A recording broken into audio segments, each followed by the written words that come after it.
Hey guys, I'm Glenn from Lone Viking. Film production, lighting, sound, photography.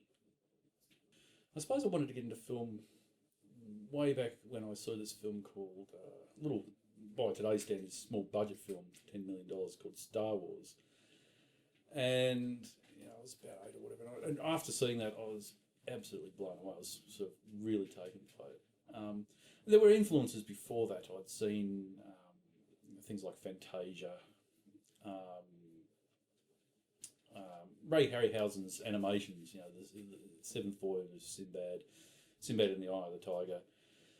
Fantastic stuff, The stop motion looked brilliant. So I suppose I really was influenced by animation to start with. But when Star Wars came along, which used animation as well, I might add, it took everything to a whole new level. And of course, it changed cinema as we know it considerably. I mean, cinema now is, because of Star Wars, is that epoch moment. So yeah, that's I guess what got me into it. And for a long time, I wanted to be a filmmaker. I was dead set on making Star Wars Episode 7. I even came up with a basic treatment. 13-year-old me came up with this basic treatment for Episode 7. And I made all the models and I had it all planned out and everything like that. My parents had this other idea of getting a proper job. Filmmaking wasn't a proper job. And so I found myself doing other things, namely serving time in the military, which is the least creative place you could possibly be. Very much like a round peg in a square hole.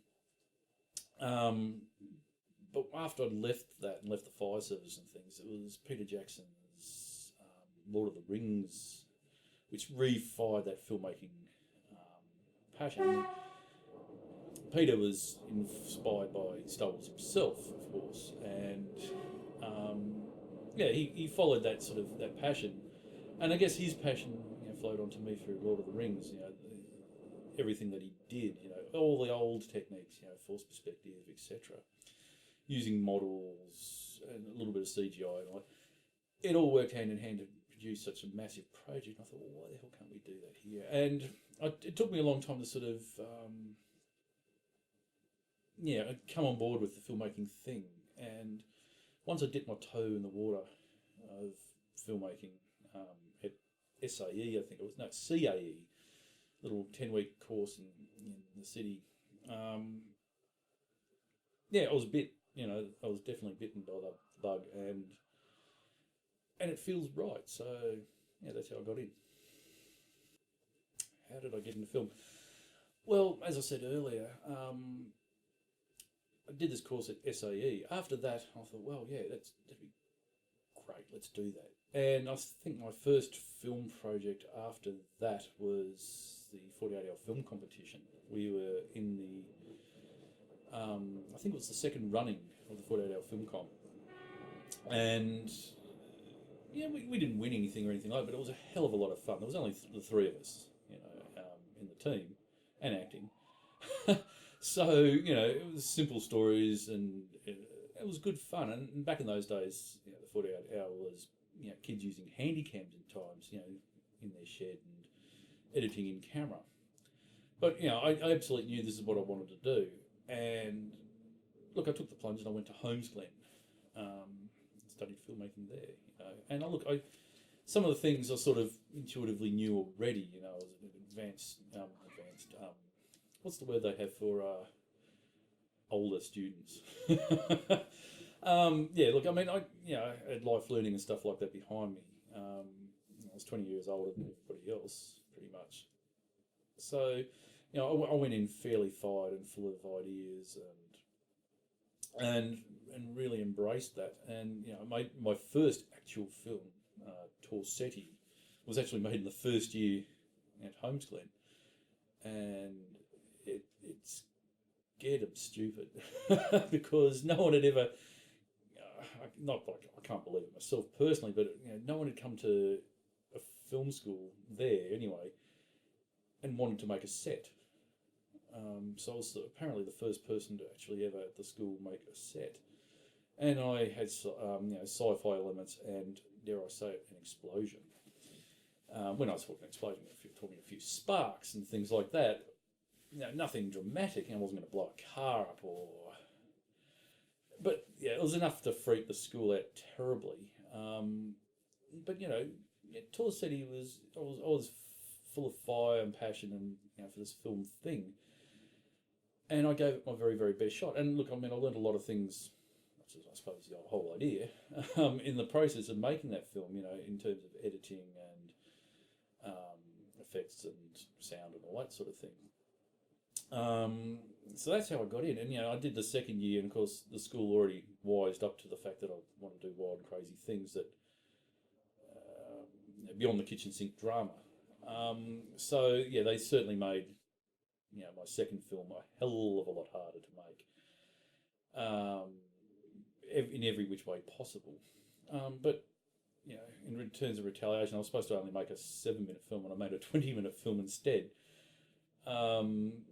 And look, it was great fun, and while I was absolutely exhausted by the time the end of it, I literally had to rest.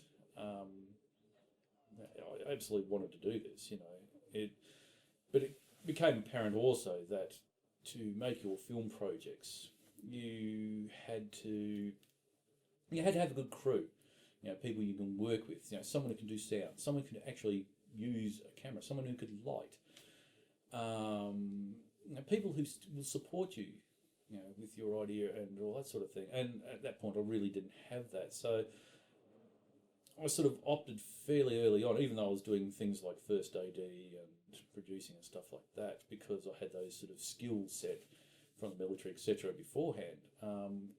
They weren't creative, so I sort of settled fairly early on into doing lighting. And that's basically how I entered into the film world, I guess. 3 filmmakers that inspire me. Probably there's more than 3, actually. Look, absolutely, without a doubt. George Lucas would have to be one of them. Because if it wasn't for Star Wars, a lot of films now wouldn't have been made, or if they were, they'd be totally different. People often sort of dismiss George Lucas in terms of as a director because of the Star Wars prequels. Okay, maybe they weren't as good as they could be or whatever. George is a very, very smart filmmaker all the same, and with how he negotiated his deals, made his money. Empire Strikes Back is regarded as one of the biggest independent films ever made, and it also happens to be the best Star Wars film of the whole lot. Now, Ivan Kershner directed it, but George was wise enough to know that that film needed a good hand director, and Ivan was certainly that.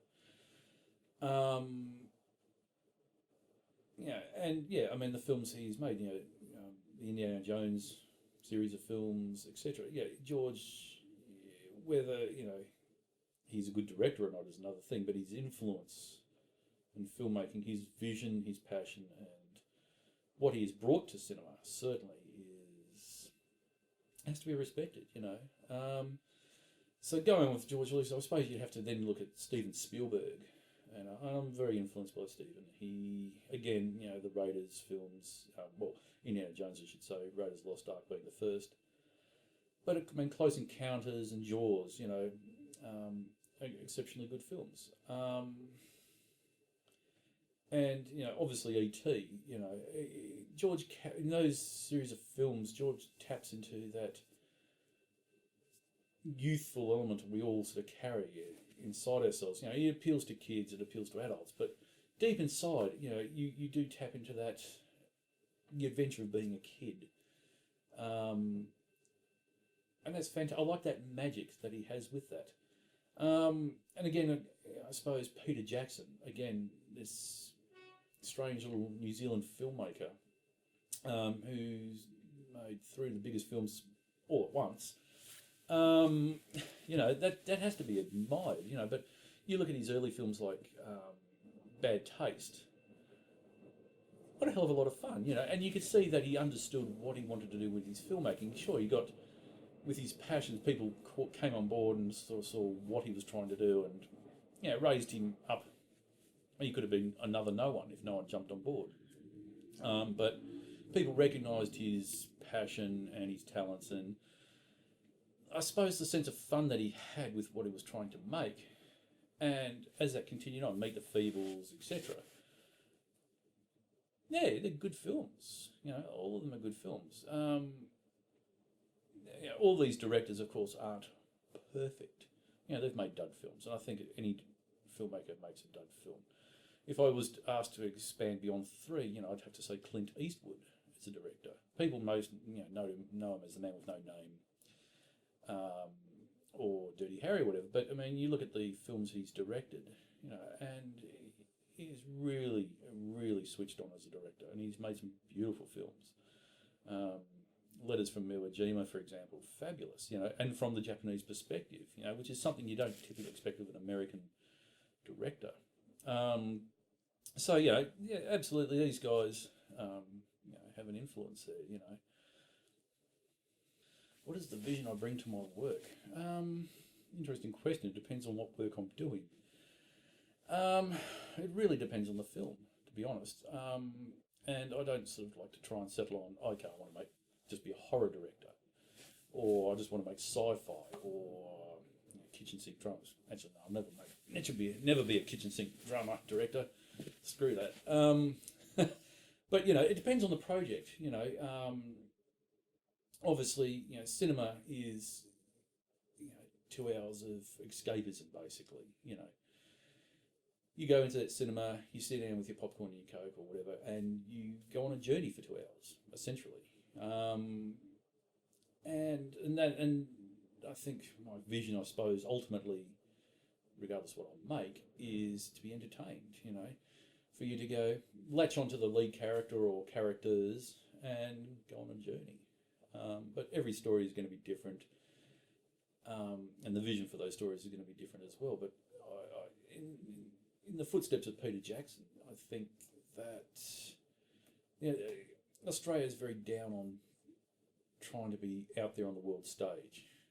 Saying, well, we can't compete. Well, hang on. If some little bloke from New Zealand can make the biggest films in the world, from New Zealand, and sure, he got studio backing, but he still got there. Why the hell can't we do that? I think we need to have a global mentality, to sell our projects, and not be afraid of being on the stage and going, hey, we're Australian filmmakers. We make good films. Favourite film I've made so far, and why? Oh, look, I suppose, look, they're all different for different reasons. Malevolent Pursuit was fun, even if just for its simplicity.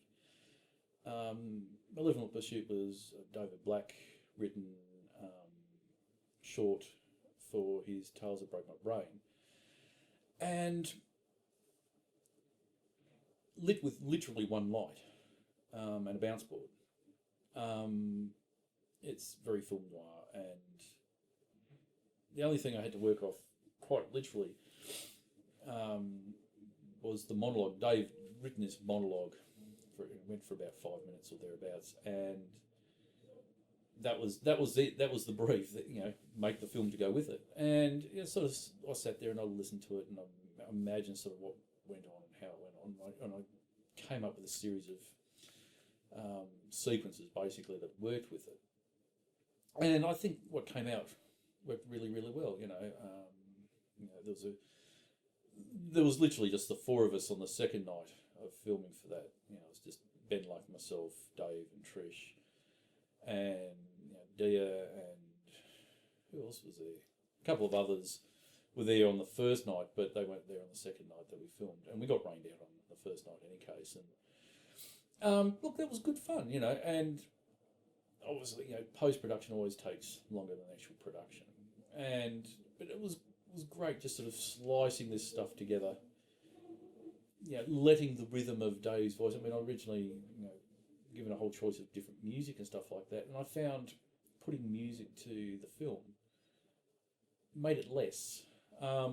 Absolutely made it less. The music and the rhythm and everything was Dave's voice. Even Dave gave me a modified version of his voice to make it sound evil or darker or more menacing. But the fact is that again sounded like less. You know, he's just his voice and how his timbre of tone and stuff like that. It sounded on the money for what it was. You know, and I had to create. We shot it pretty much in moss all the way through, so I had to add all the footsteps and all the information and all the sounds that you hear, car alarms and dogs and things. And there's sounds that I put in there. If you go through and listen to certain points of the film, you know, every time you see the actual real bad guy, you actually hear a car alarm or something like that, or a dog barking that something's going to happen, or there's little audio giveaways where people probably initially first listening to it don't notice it because they're listening to Dave's voice and you're going along with that. But then when you sit back and you listen to all the sounds, you know, all the footsteps and all the little cues and props that stuff like that, it all tells a little bit more. There's more depth than there actually visually is. So yeah, that was a good lot of fun, and I enjoyed that a lot. I have to say, look, I mean, I enjoyed Tor City as well, purely because it was the first one. It was the living the dream, you know. Suddenly, you know, you come up with a vision, and there it is. And although, you know, for a great bunch of technical reasons, things didn't quite work out the way they are, you know, and all I'm left with really is the trailer. The first one's always the fun one. You know, it can be good or worse, and you can progress on forever, you know, beyond where you started. But it's always going to be that special one, I think. Yeah, I'd probably have to say those. The Forbidden Hunt. Human prey. To rejoice in the breaking of the prime commandment. Thou shalt not kill. Sort of makes you horny, doesn't it? Ooh, you can taste the fear. That sickly, sweet fear. The air is thick and just oozing with it. It electrifies. The hair on the back of your arms just bristles. You are in control. What films have I worked on besides just being a director? I suppose the biggest and best film I've worked on to date would have to be The Legend of Ben Hall. It was actually a story I wanted to make, and Matthew Holmes got them first, and that's fine. He did a really, really good job of that. I stunt doubled for Andy McPhee on that. He played Old Man Gordon, and for the scenes where you see Old Man Gordon running off through the bush, it's actually me. But also you see my hands cooking breakfast as well in that film. So I've got a little cameo in that. But I worked as best boy, serving under the guiding hand of Colin Williams, gaffer. And he's been a great help in terms of lighting for me. You know, people generally know me more for lighting, but he is probably. I've been once told he's probably the best gaffer the country's ever had. I don't know how true that is, but you know, he certainly knows his stuff. You know, and he's been on most Australian films for the past 45, 50 years. What other films have I been? Did a great film with cinematographer Darby Maxwell called Choose Your Genre, and I lit that for him, and that was great fun. It was just, you know, these different lighting scenarios. It was a nice challenge. You know, you had all these different ideas, and Darby shot it really well. You know, he's a really, really good cinematographer, and it was a great little film. I was proud of that. Another film be Awake in My Sleep, and shot with Ben Luck. And Ben, I probably work with the most. And yeah, he did a fantastic job. That was a really dark and edgy sort of film. And the lighting, you know, we overcome a lot of challenges with that film. You need to create some interesting lighting, etc. But yeah, those are some of the projects I worked on. Films getting released very shortly, in fact, called Choir Girl. I again was the gaffer on that. This was shot by Mark Kenfield. It's black and white and a very, very edgy story, etc. And that's Lido Cinemas, I believe, 5th and 9th of December. And that'll be quite worth watching. yeah, so those are a few of the projects I've worked on besides directing, you know. Oh, hot actors would I like to work with? Well, I suppose keeping within Australia, you know, Hugo Weaving would be amazing. Such an interesting, he seems like such an interesting character, you know, as a human. Well, I heard he's actually quite reasonable as a human being as well, so, you know, yeah, the chance to work with him would be fantastic. Kate Blanchett as well, she's a goddess. I personally rate her as probably the best female actress in this country. You know, maybe Sam Neill as well, but he's a Kiwi, and apparently he's a winemaker as well. So maybe I'd like to work with him for those reasons. And there was a Japanese actress who came over for a film here. I think it's called Underground or something like that.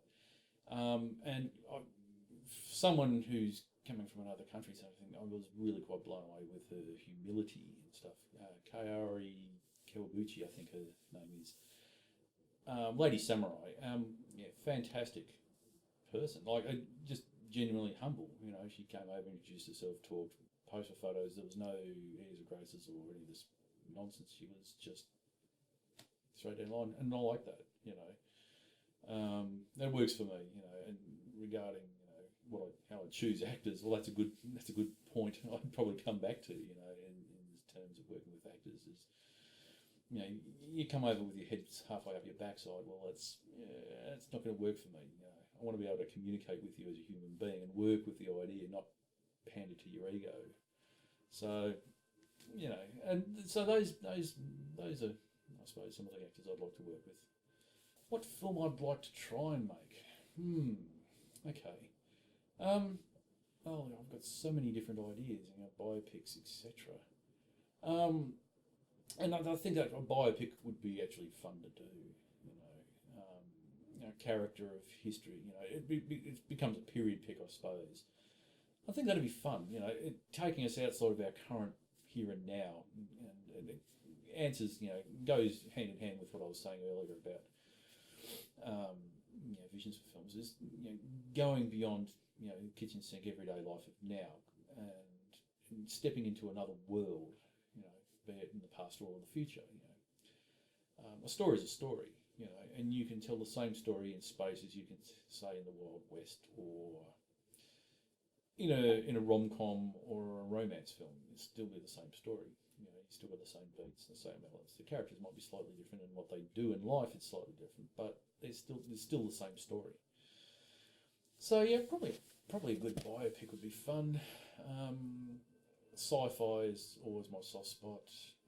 But look, there's so many things in the world to make or do. I mean, you know, I could probably spend the rest of my career doing a different something. So yeah, wouldn't tie it down to one thing.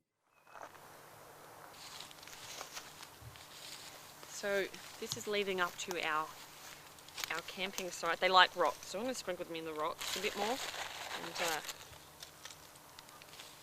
and climb the rock.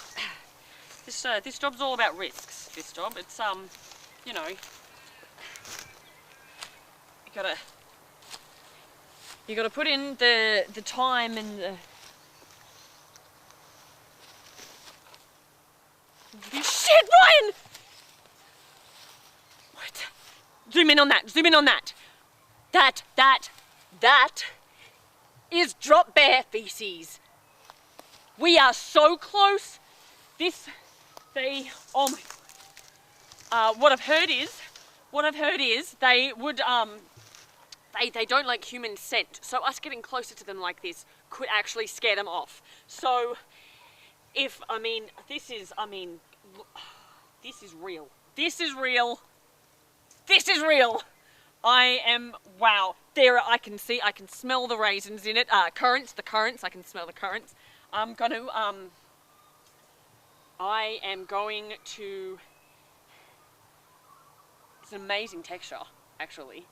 Doesn't feel like what you would think. Anyway, I'm gonna make myself smell like a drop bear. That's right. Like I said, this job is all about taking risks and being what you love. And I love drop bears. So look at that.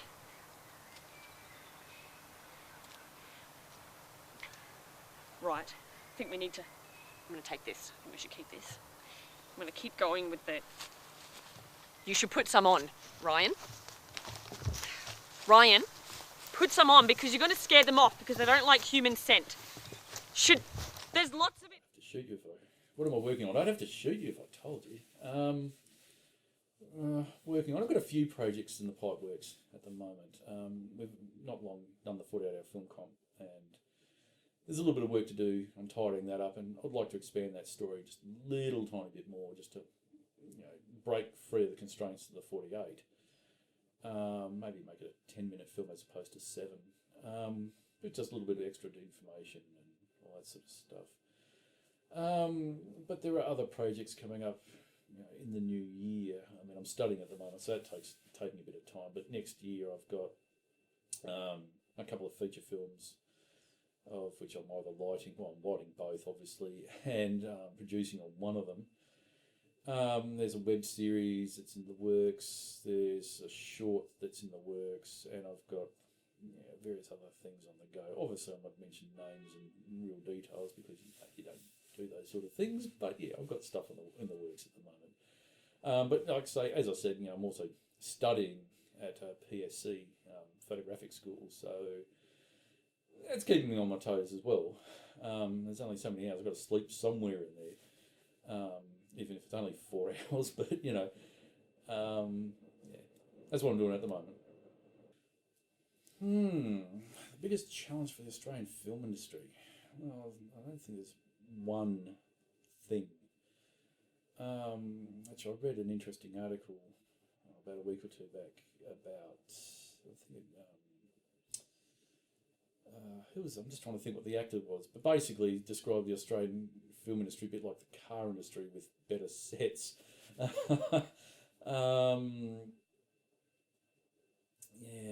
leads me who said that now, but he's not wrong, and a lot of the comments people put with regards to this article are on the money as well. Geez, you could take the money from these comments and make a film from it, it might be half reasonable. Look, the problem we've got in this country is that we are busily attacking each other. Certainly at the lower indie level. And let's face it, Australia doesn't have the studio system, so we are essentially all indie filmmakers. I think, look, we've got to stop attacking each other at the indie level. Someone gets their nose out of joint. It's all too easy to go, he's an XYZ, let's just hate him. And all of a sudden that person doesn't get support or work or acknowledgement. It's a lot too easy to basically, filmmakers need to sit down and work on their craft. I mean, somewhere along the way, and this article is pointing out to it, that we can't compete with Hollywood. But Hollywood is only one faction of the world, the filmmaking world, full stop. India's got a huge film industry, bigger than Hollywood, in fact, and likewise China, and England, and Canada, and, everywhere's got their film industries, and we're all playing on a world stage. It's just currently at the moment, we being an English-speaking nation are swamped with American film. But the fact of the matter is that as a nation we're just too ashamed of making a film that sells. We feel like it's a sellout. We're in an industry, look, I mean, it's an art, and if you want to be an artist, you go and buy a canvas, you go buy some paints, you can go down Spotlight or whatever, and you can spend $20 and come away with a whole bunch of stuff, and you can throw your colours onto the canvas, and there's your art. And maybe when you die, maybe it will become this priceless artifact, become like a Picasso or Rembrandt or something like that, maybe. But in the film world, you're starting, the model's the other way around. You're starting with a canvas and paints and lighting and stuff that are, you can easily spend several $1 million. if you spend $7 million on making a film that is just nothing short of crap, that no one wants to watch because you haven't bothered to tell a story, you haven't followed any particular, you've just brushed your hand in there and gone, oh, it's an art film. Or it's a Ozploitation film. I mean, sure, there's a market for it, but it's irresponsible. Why would you expect people to throw money away just for you to go, I'm an artist? Why not be an artist and make good art? Why not make good films? And I'm quite critical of Screen Australia and Film Vic, it not being a lot harder on expecting a return for the films they invest in. I think they've invested in some absolute dog shit. And that's just totally irresponsible. I think if people put good money into a film, they are entitled to see a return for it. Everybody is entitled to see a return for it, and not sort of cringe away from going, oh shit, not that film. And there's a real trend in this country now to see Australian films and go, oh fuck, Australian film? What? No, let's go onto Netflix and watch something else. And I can't say I blame them, because a lot of the stuff we're peddling is just rubbish. We're either making political statement films, which are so poorly written that you might as well just stand there on a box and just film yourself ranting. Or you've got no idea of a story, you've just come up with a whole bunch of special effects and, oh geez, which actors would I like to work with? Oh, yeah, and you just smash them together and you throw this dross onto a screen and expect people to like it. Yeah, no. We have Australia's film industry, I think, isn't an industry. There is nothing that defines it as an industry. It's a bunch of artists struggling, busily slicing each other apart if they can, just so they can climb up the ladder. There's no, industry rates. There's no union representation, really. I'm sorry, I don't accept the MBAA. They just look after actors. And they're hardly encouraging to the lower echelon of indie filmmaker, which I think they should be. Any responsible union should. There's no super cover, there's nothing. You are literally just a bunch of people getting together and making someone's idea. And why that varies to certain degrees, it could be better. There are some bigger budget films made in this country by this country that you could have worked that script just a little bit harder. We really do need to sort of invest in some good producers in this country who expect more filmmakers. Look at what's being shot, even the dailies if need be, and go back and go, you know what? Are you hitting the marks there? No, you're not. We've got some fine actors here.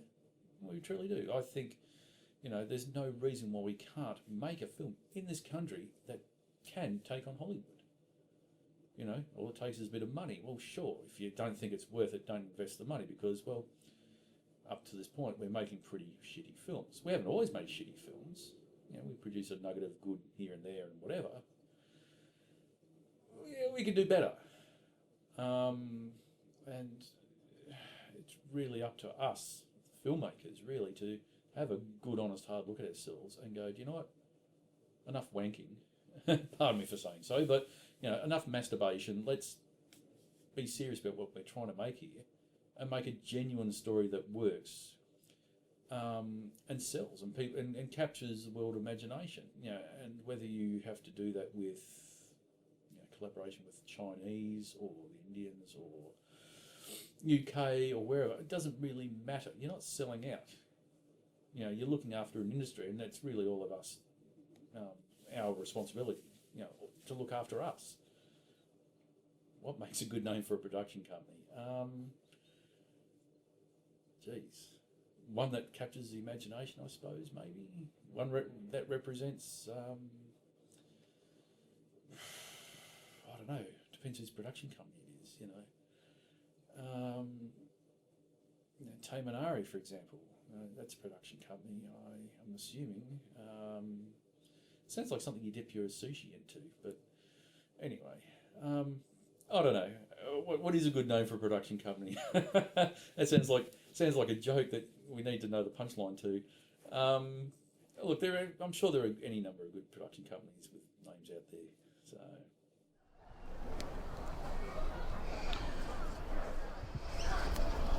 I'm sorry. It's all right.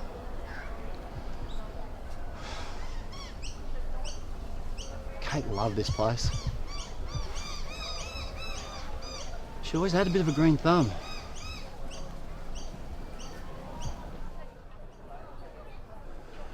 I saw her at the service.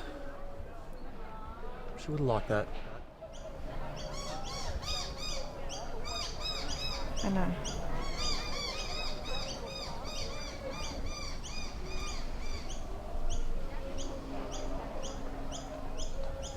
Thank you for letting us have what we had.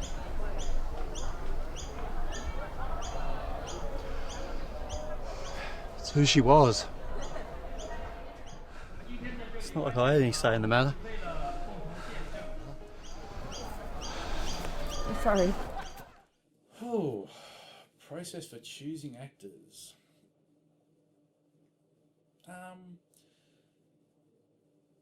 I think, obviously, you when you're writing a script,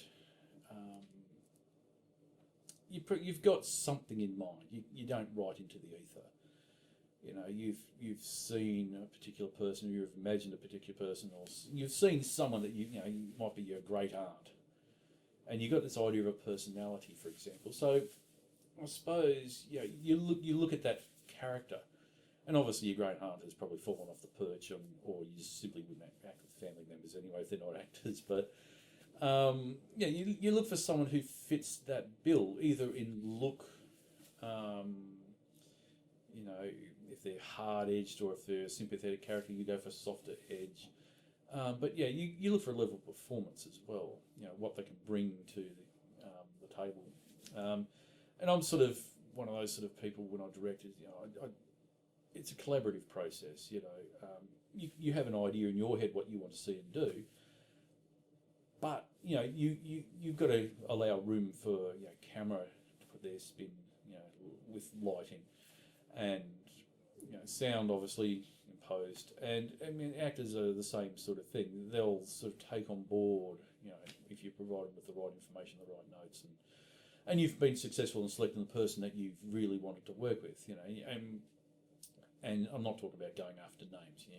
Don't sit there and go, oh, I'd like to work with this person just because this person has a name. It's like doing a special effect. Oh, I'd like to have an exploding head because that sounds like a good idea. It's the same with an actor. You don't just, I want to have this person just for the sake of it. They've got to fit your vision. They've got to bring a certain level of emotion to the character, depending on what the film is. And depending on their range, you've got to look for that sort of ingredient, and then let them breathe with that, and they'll come out with things that take that character further, if you're lucky, And there's any number of big films that you can refer to that the actors have brought something to the table, that's taken that that character to the next level, and that's the sort of thing that you try and look for, and.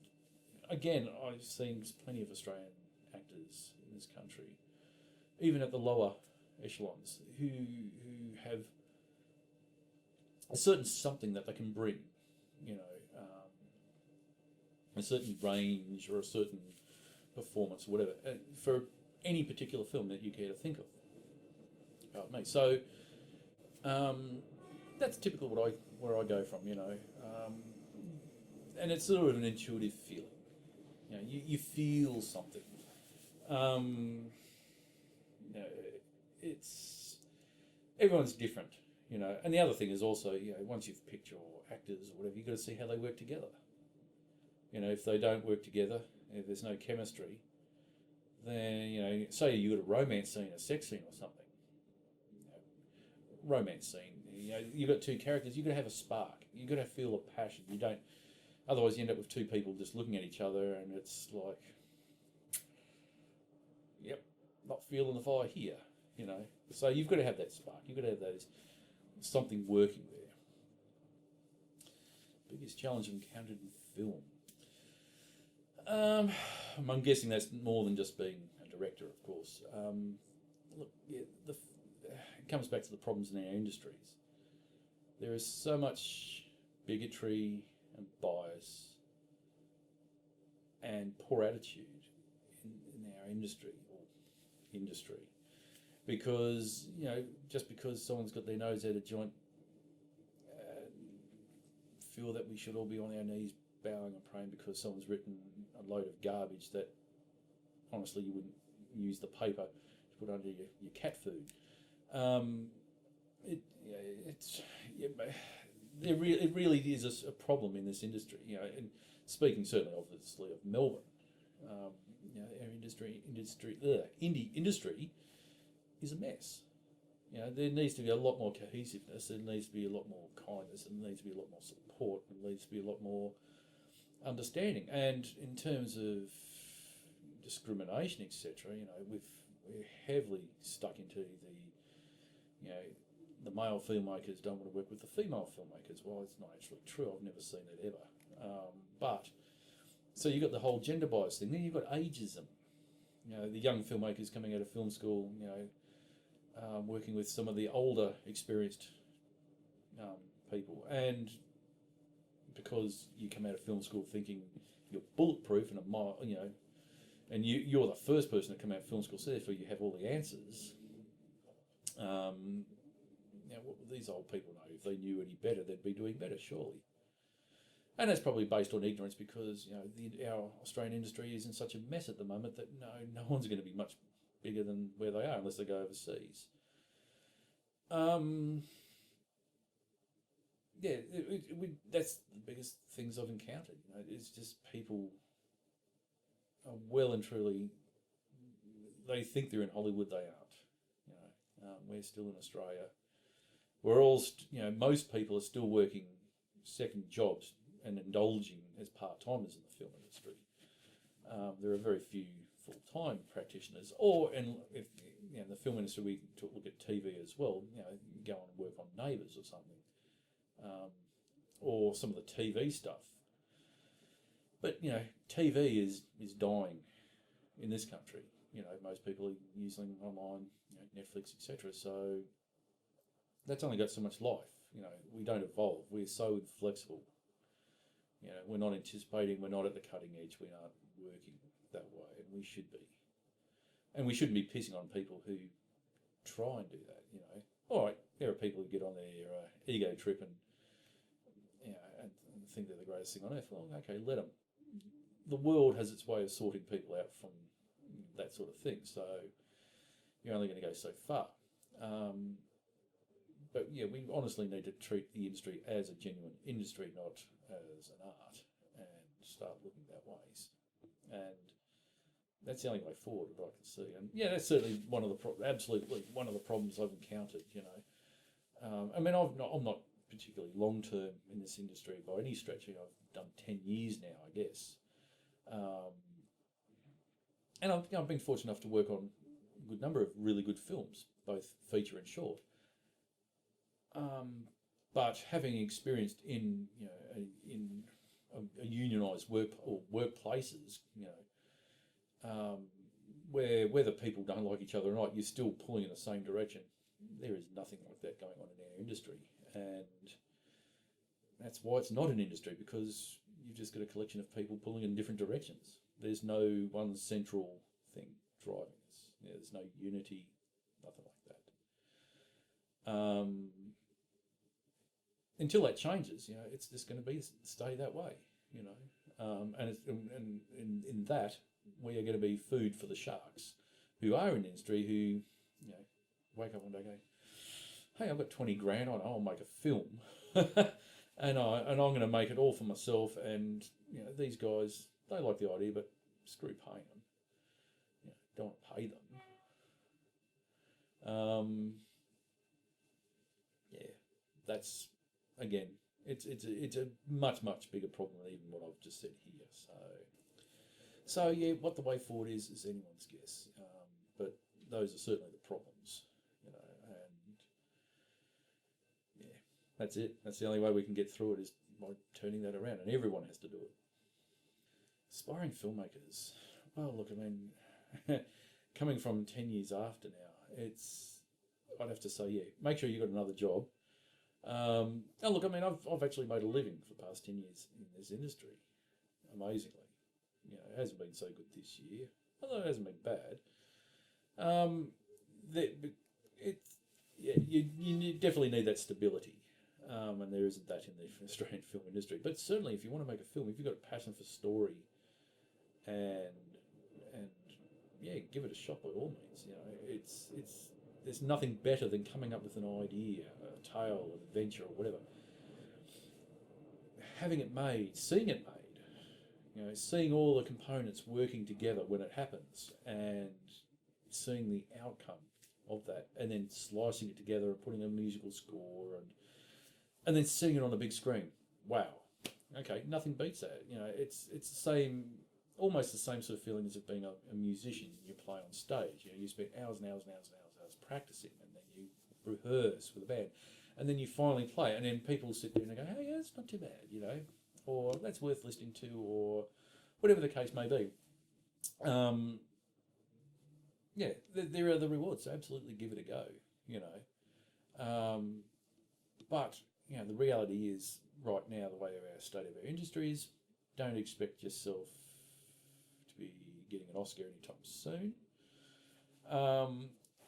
But, I mean, that's not to say we can't.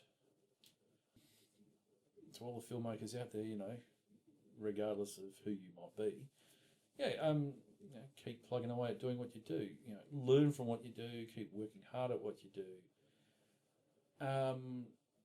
Learn from your mistakes. You know, and it's a case of getting rid of your ego. Looking at the story you've written and realizing that, okay, maybe the story could be stronger. You know, the plot point or the MacGuffin or your protagonist or your antagonist, you know, start up to spec, you know, looking at that film that you've just made and going, okay, well, this is what's wrong with it. This is what's right with it. And fixing those problems, you know, and the next film you come along, you'll come up with a whole bunch of new problems, but you hopefully will have fixed those previous problems.